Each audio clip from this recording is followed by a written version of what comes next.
Senator Tulfo, you may have an opening statement.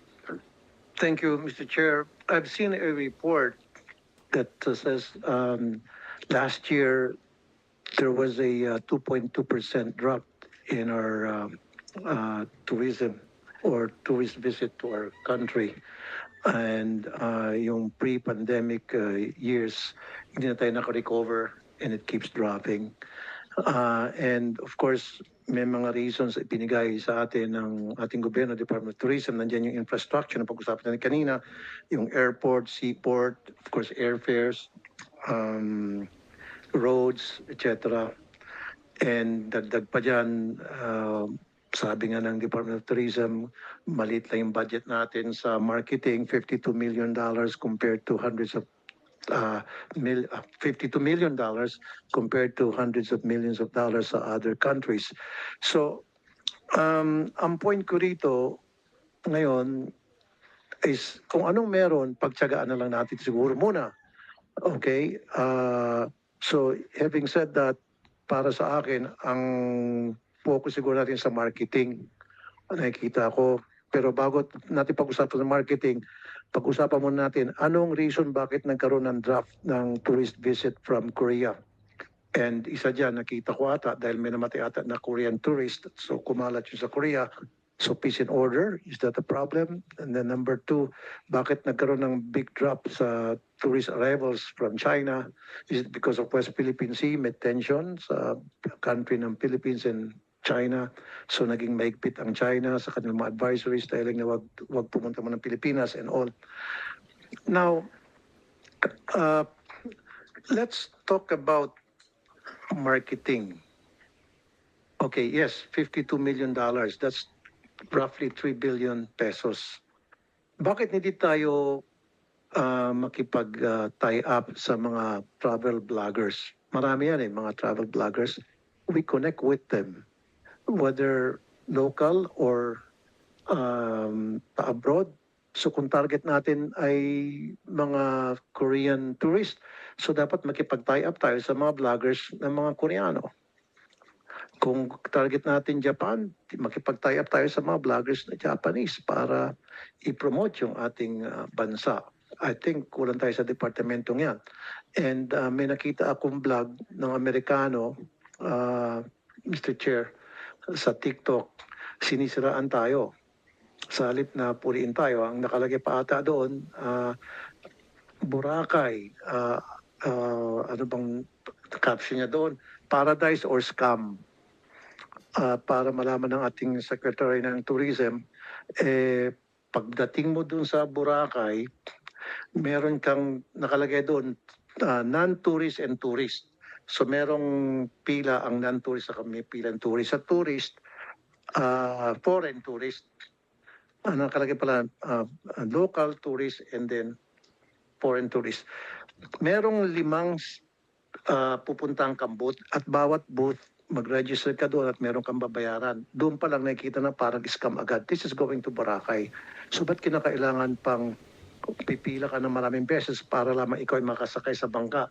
And then bakit kailangan pa kini-question niya, ba't kailangan pa magbayad sa environmental fee? Why do they have... Anyway, lahat naman ng turista, whether local or foreign, why do we have to pay for environmental fee going to Boracay? Saan napupunta yon? Sana i-absorb na lang yon ng mga hotels. Doon na lang dapat sa hotel. Quietly na pwedeng idagdag na doon. Bakit kailangan pang ibalando natin na kailangan nyo magbayad ng environmental fees? So yan siguro we have to eliminate doon sa Boracay at napakaraming dadaan ng mga booth para lamang makapunta ka ng Boracay. And I agree, Senator Tulfo, may experience din ako dahil ako ay mahilig magmotor. Pag pumunta ko sa mga bundok, no? Yung mga tourist destinations, may environmental fee, maraming tourism fee, maraming pang fee. Minsan kasi siguro ibang LGUs, nagiging enterprising sila, naghanap din sila. So dapat yun, pag-usap-usap mamaya, marinig natin kay Secretary Frasco. Saan pa yung may mga ganyang problema? Saan pupunta yung budget na yon? So siguro ito napupunta sa mga LGU. I'm sorry to say na baka kinukurakot lang ng mga taga-LGU yung environmental fee at kung ano ng mga fees na sinisingil. At wala naman tayo nakikita ng mga taga-LGU na naglilinis ng mga karagatan, mga beach, or anything like that. Wala eh. Ang nakikita ko, alam mo, sa Boracay, harap mo, linis mo. Ibig sabihin, yung hotel, ang lilinis ng harap niya. Wala akong nakikita ng taga-LGU. So why charge for environmental fees na mapupunta sa LGU or sa DOT na hindi naman napupunta? Doon talaga sa dapat pupuntahan. Isa pa sa nakikita ko, I'm very sorry, Secretary Frasco,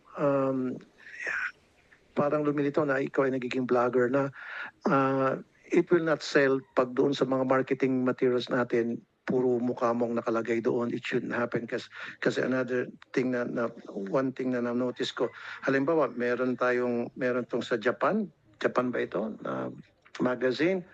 I think it's a free magazine. Pagkakataon na sana natin na para sumikat tayo sa Japan, yung tourism industry natin, sa halip, ang nakalagay dito, ikaw ng ikaw, and then yung mga groundbreaking, pinapakita natin sa halip na dapat ipapakita natin yung underground river, the 8 wonders of the world, ata yun, Tabon Cave, etc. Ang pinakita doon, kayo po, at saka yung mga groundbreaking ceremony, which will not sell.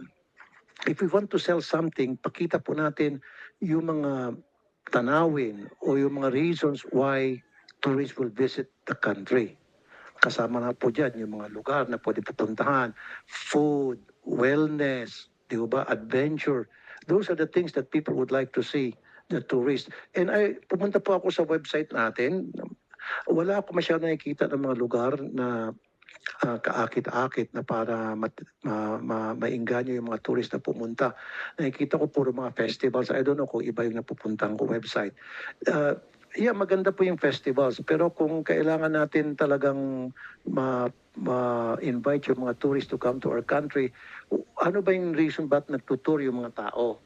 Hindi naman po sa puro festival ang pinupunta ng mga turista rito. Of course, maganda yung festival.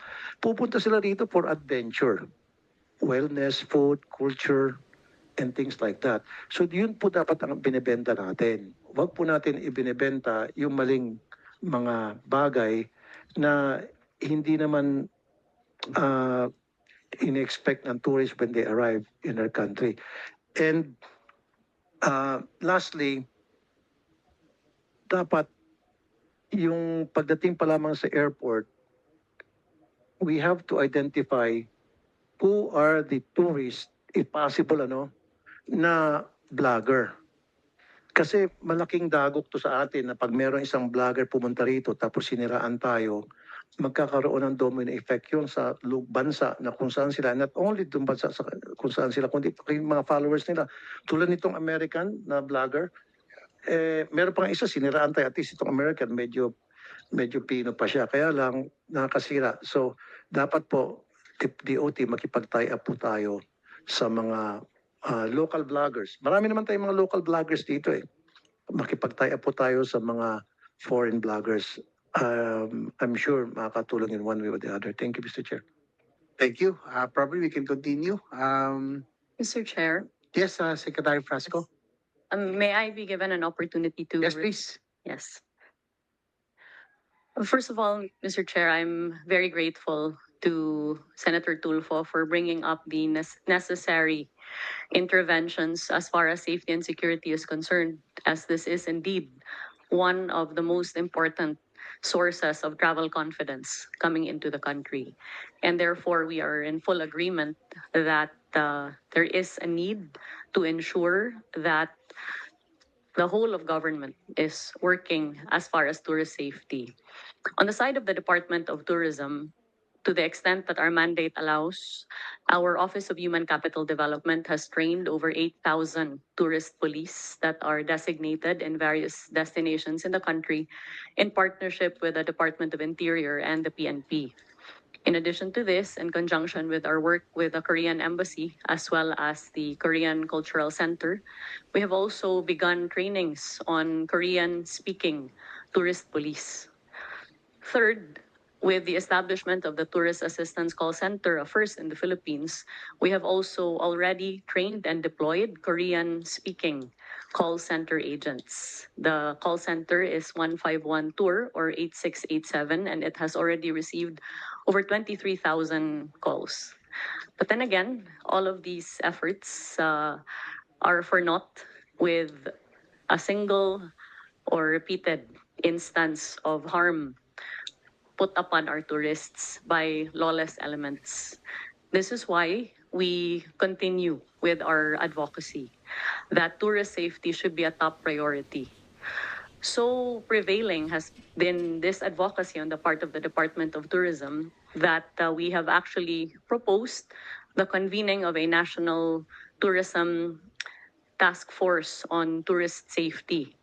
My understanding is that this is now with the DILG for review, and the composition of this task force will be various law enforcement agencies in partnership with our local government units. We await the convening of this national task force, even as we continue to work with various embassies all over the world. Pertaining to international tourist arrivals, we would just like to put on record that data presented by the Bureau of Immigration together with e-travel shows that in 2025, a total number of 6.48 million international arrivals came upon the Philippines. This is a composite of foreign citizens as well as overseas Filipinos. If you compare the data from 2025 to 2024, using the same metrics of Bureau of Immigration and e-travel, there's actually a 0.76 growth rather than a decline. That being said, we recognize the challenges of the South Korean market. The decline in their outbound travel is not limited to the Philippines, but is seen all over the Southeast Asian region. With that, we have worked very closely with the Korean Embassy, our Korean communities, as well as our tourism attaches and the Tourism Promotions Board, precisely to ramp up efforts on promotions specific to the South Korean market. We have also sought to diversify our markets, veering away from a very high dependency on particular markets alone. With that, we have opened up the Indian market. Our president has shifted the policy from requiring visas to having visa-free travel from India to the Philippines. And this in conjunction with the inaugural flights from Delhi to Manila, which began on October 1 at 3 times daily and which was increased to 5 times daily in December, we have immediately seen a 21% growth from the Indian market. In addition to this, challenges in recovering the Chinese market have also been devastating as far as tourism is concerned in the Philippines. Since 2023, the Department of Tourism has advocated for the institution of an electronic travel system for China, knowing how our competitors have liberalized their visa policies coming from China. The Department of Foreign Affairs instituted the e-travel only to suspend the same a few months later. We did not stop with our advocacy for liberalized visa policies, and we're pleased that very recently, visa-free travel from China has been announced. We do not anticipate an immediate surge in Chinese arrivals, but we do anticipate that since demand from China, according to our Beijing and Shanghai offices, has never waned, that there will be a gradual increase, especially in light of the forthcoming Chinese New Year celebrations. Even so, we recognize that recovery of flights coming from China is less than 50%. And therefore, we request the Civil Aeronautics Board, as well as our partners in the aviation industry, to help as far as accessibility coming into the Philippines and to help in the recovery of flights. Speaking of flights, I understand that the conversation on managing ticket prices is a going concern. This has been talked about not only now, but for many years now. And the solution always seems to be a long-term one. We either reclaim, we either extend the runway, or have to construct facilities that will address this problem, not now, but in the years to come. What has not found too much information or conversation in the public sphere is the fact that the airline industry is a deregulated industry by virtue of an executive order that was issued in 2011 and also in light of international treaties entered into by the Philippines. And so, it is a humble suggestion on the part of the Department of Tourism that since this is an investigation in aid of legislation, that perhaps it is high time that we revisit the regulations or lack of regulations as far as airline ticket pricing is concerned. My understanding is that the chief regulatory body of this matter is the Civil Aeronautics Board, which is why the Department of Tourism, as early as last year, presented its request to the CAB. First, to present a monthly index of ticket pricing for all airlines in order that there be no market shocks as far as the public is concerned, and in order that the CAB may be able to strictly implement its suggested price ceiling. Without a strict implementation of this matter and without revisiting the deregulation of the airline industry, it is very difficult on the Department of Tourism to manage a matter that is simply not within its mandate.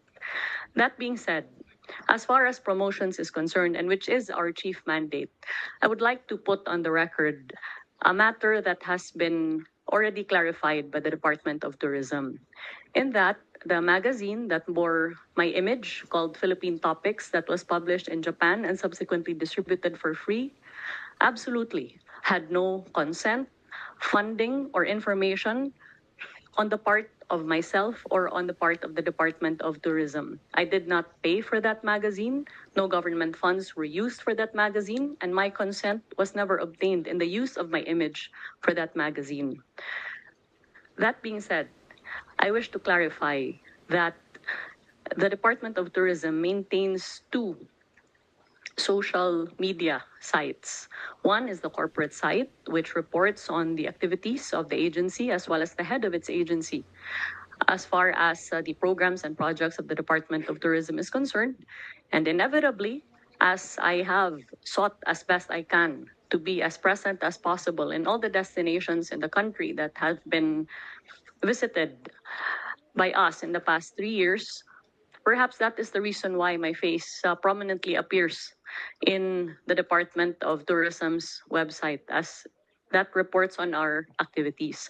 On the other hand, there is a marketing platform of the DOT that reports on all of the destinations and markets all of the destinations in conjunction as well with the sites of the Tourism Promotions Board.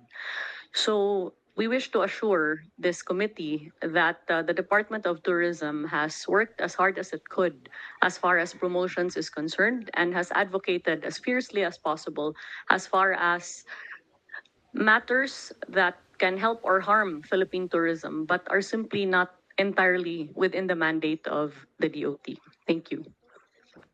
Mr. Chair, yeah, thank you for that clarification, Secretary Frasco. You did say that you never gave your consent to this magazine, Japanese magazine, for your picture to be featured in this magazine, free magazine.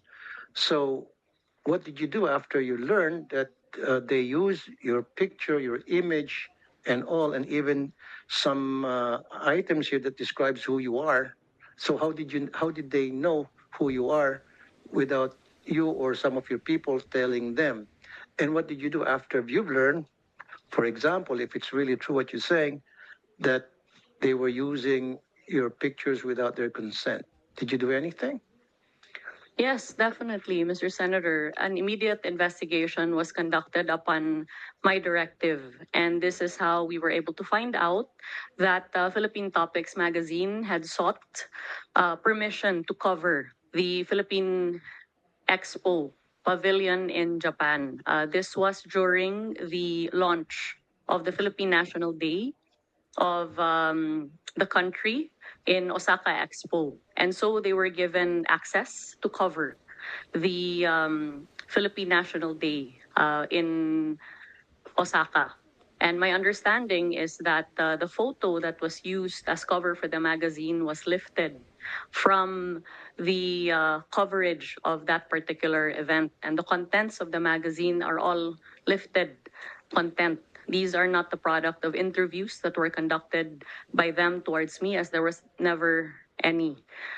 Therefore, after having learned that they were given access to the Osaka Expo, a demand letter had then been sent to Philippine Topics. First, to establish for the record that the magazine was in no way a directive or an editorial decision on the part of the DOT, and that no government funds were used in the publication Yes, of ma'am. the I magazine. understand that. So, since may pag-amin po sa inyo na walang authority or you did not authorize them to use your pictures in this magazine, so para makabawi sila, bakit hindi niyo lang po kontakin ulit sila this time around with your authorization na mag-publish tayo ng mga magagandang tanawin sa Pilipinas, who we are, and what are the places that they can go. It's free anyway, you said, right?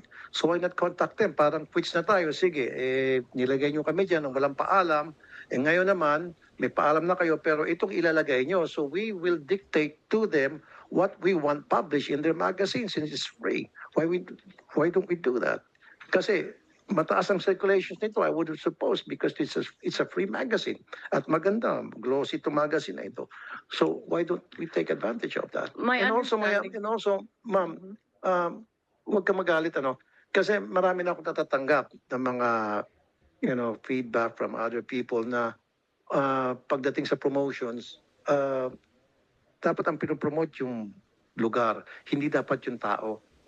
Iwas tayo dun sa personality. We have to promote yung mga pupuntang lugar. Like I said, yung underground river sa Palawan, I think it's 8 wonders of the world. Is that considered? Tabon Cave, so many other places that we can feature na maingganyo po yung mga tourists to come over to our country. At i-minimize po natin yung mga festival. Okay, festival's good. But the tourists will not come to the Philippines because of the festival. They come to the Philippines because of our beaches, the adventure that they can take advantage of, yung mga diving sites, etc. So nakita ko kasi sa isang website ng Philippine Tourism natin, puro mga festival. Kung akong turista, ba't ako pupunta? Ayoko ng festival eh. Of course, may mga tao gusto ng festivals. Di ba? Pupunta sila. Mga tiatihan, kung ano pa dyan. Sidulog. But hindi po magbebenta sa mga tourist dyan. Ang magbebenta sa mga tourist, yung adventure. Wellness, food, etc. Yun ang po advice ko. So lastly, dito po, sige, para makabawi naman tong magazine na ito, balikan nyo sila, sabi mo, this time authorized na namin, ito yung mga magandang tanawin na pwedeng pumunta, i-promote nyo ito. Can you do that? Senator, unang-una po, hindi po ako nagagalit, nagtatrabaho lang po ako. Kaya siguro po grabe po yung atake sa akin kaya hindi naman ako nagagalit, hindi dahil ako sumasagot, no. But I just wish to make clear na yung background ko po ay naging mayor po ako dun sa Cebu.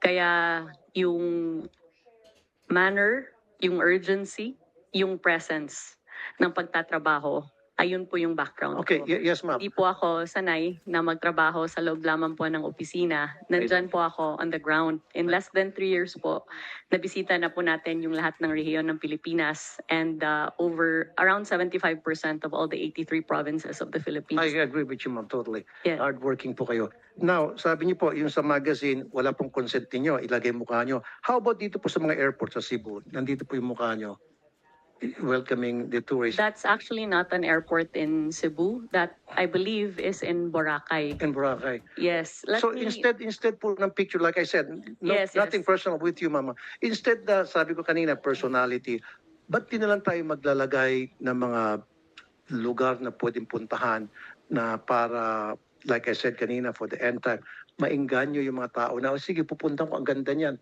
Di ba parang sa ibang lugar, tulad sa Dubai, if I go to other countries, sa airport pa lang nila, makikita mo na sa walls yung mga lugar na pwede pupuntahan na you're being invited to go to that place. In this case, yan po ba, may authorization po kayo na ilagay yung picture niyo dyan? Senator Tulfo, I'm really glad that you brought this up because earlier you talked about the 5 lines that people are supposed to take before they can enter Boracay Island. That's in relation to this particular situation. So this matter was brought to us as far as the 1.5 hours of waiting time before you can go into Boracay.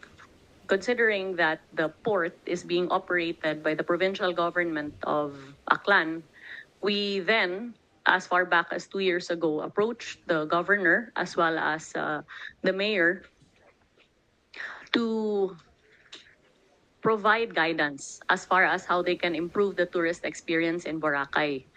This then resulted in a public-private partnership between the private sector as well as the provincial government of Aklan to introduce an electronic system that would improve those lines, reduce the number of lines from 5 to 2 or 3, I believe, and reduce the waiting time from around 1.5 hours to much less than that.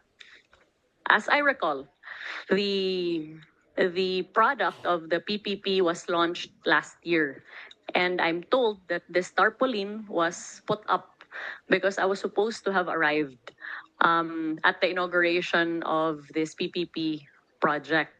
But another urgent matter came up here in Manila, and hence I was not able to attend.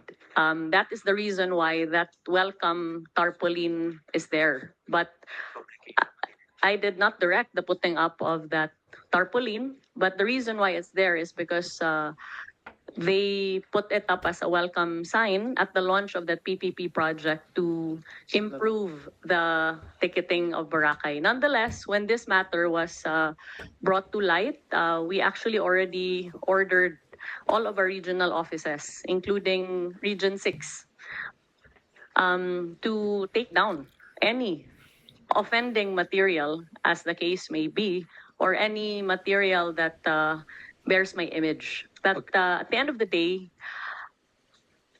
I believe that this is a matter of visibility and performance. The question is whether or not the Department of Tourism has performed its mandate in the past 3 years. I respectfully submit that we have, within the 93% slashed budget that we have been given and within the limited mandate that we have been given.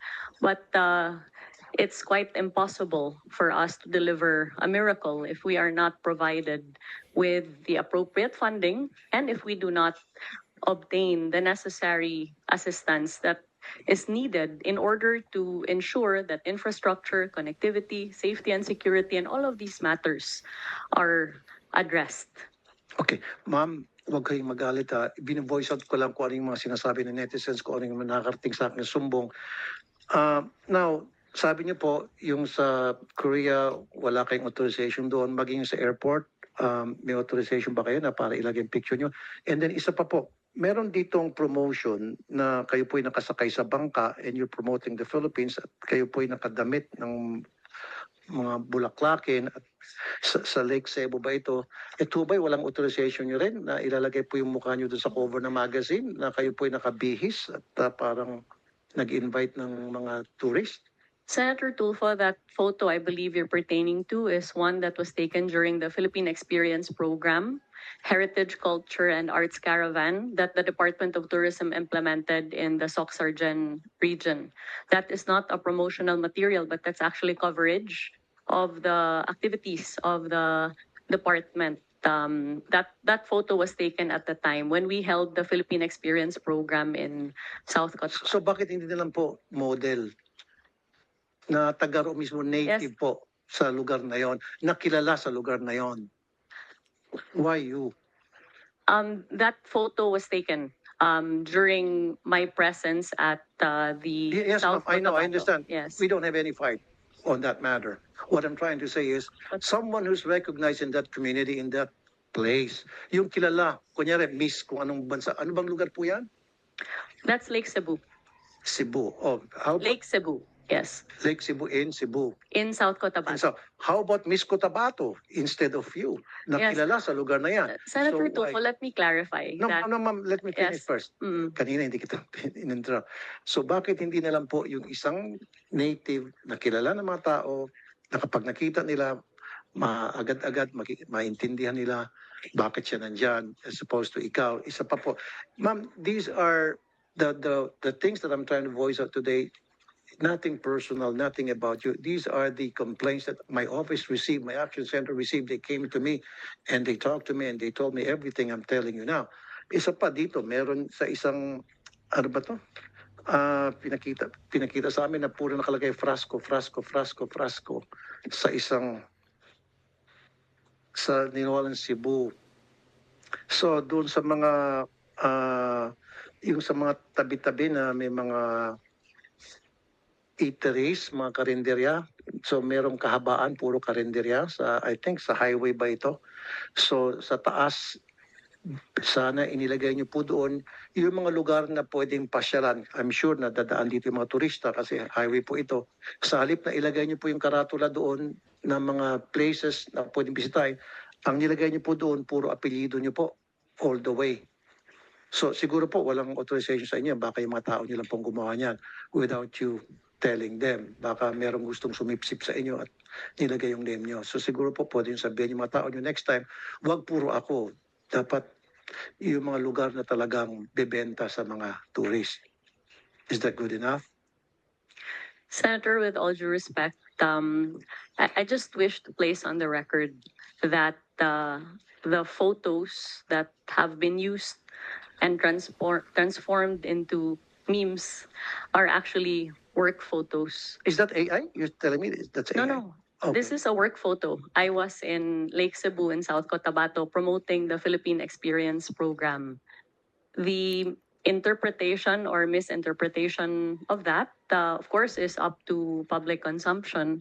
But we have all the documentation to prove that my presence there was a legitimate one, and it was to help the destination as far as crafting of tourism packages, tourism circuits, building up of attention for the destination in conjunction with our tourism stakeholders. I'm not saying, Mom, that you're not present, your presence there is not legit. Okay? What I'm saying is, yung presence mo doon, yung sa picture na yan, it doesn't fit in sa taste ng mga Pilipino na nakakita po niyan. Kaya nga po, binabash po kayo.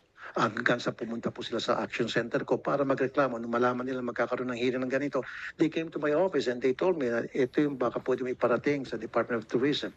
That's why I'm trying to voice it out today here in the hearing. Okay. So, kasi ang nangyari, ma'am, ang dating daw sa kanila, parang pinopromote mo yung sarili mo versus dapat yung Pilipinas ang pinopromote mo o yung mga probinsya ang pinopromote mo versus you're promoting yourself. Yun po yung dating sa mga tao. Hindi po sa akin yun, ha? That's not from me, from them. So ang dating po sa mga tao na you're trying to promote yourself. So maybe we have to refrain from doing that. We can use model siguro. Di ba? Like I said, yan sabi mo sa Cotabato ba yan? Saan lugar yan? South Cotabato. Then let's use Miss South Cotabato as the model or a native South Cotabato. Ano ba yung pinaka-native dyan sa Cotabato? Yung mga indigenous people in Cotabato. Much better versus kayo po. Yung po yung pinopoint out ng mga lumapit po sa akin. Mr. Chair, gusto magsalita si Ms. Rasco? Sec, you want to respond? Yes, I completely hear you, Senator, and I'm grateful that you have brought these matters to light. But since I have the floor, I would just like to reiterate my position that I have tried to be as present as possible in our destinations and for our stakeholders. That is the extent of the duty that I have exercised and nothing more. I have no national ambition. I'm not running for any national position. And therefore, any accusation of self-promotion would fall flat because I am not running for any national position in 2028. And therefore, there would be no reason for me to promote myself. I'm sorry, ma'am. I'm not saying that you're running. Don't put words into my mouth. I'm not saying that. What I'm saying is, yung po nakakalata yung mga tao na parang pinopromote yung sarili mo for whatever reason. Now, also, ma'am, compared to other countries like Vietnam, Korea, Malaysia, Japan, hindi niyo po nakikita yung mukha ng mga secretaries ng Department of Tourism nila doon eh. Wala. Never ka makita sa tourist materials ng kahit anong bansa na banggit ko, yung kanilang Secretary of Tourism pinopromote yung mga muka ng mga pictures nila. That's what the Yes. people that came to me. Perhaps if it is the pleasure of the Yeah. senator that I no longer visit our destinations or that there be no coverage of the same, we can take that into serious consideration. But as far as I'm, Of my course, ma'am, understanding. of course, ma'am, you can Yes. visit. Why not? Yeah, I would even, people will appreciate you going there so that makita mo on the ground kung ano yung mga kulang, ano yung mga kailangang gawin, etc. But what we are saying here, ma'am, please, huwag mo i-promote yung sarili mo. Pag I have pumunta ka na not, sa isang lugar, Senator. kung ano yung mga kulang doon, punahin mo and then punuan mo. Yun po yung point ng mga netizens na lumapit po sa akin. Okay? It has nothing to do about you. It has something to do na may problema at sinasabi na kung ano yung problema na dapat punuan natin ngayon. Senator, we would be also very happy to provide your office with all of the promotional efforts that we have made sans my face in the destinations covered in order to indicate that the Department of Tourism has not ever ceased from promoting our destinations, notwithstanding our very, very limited budget.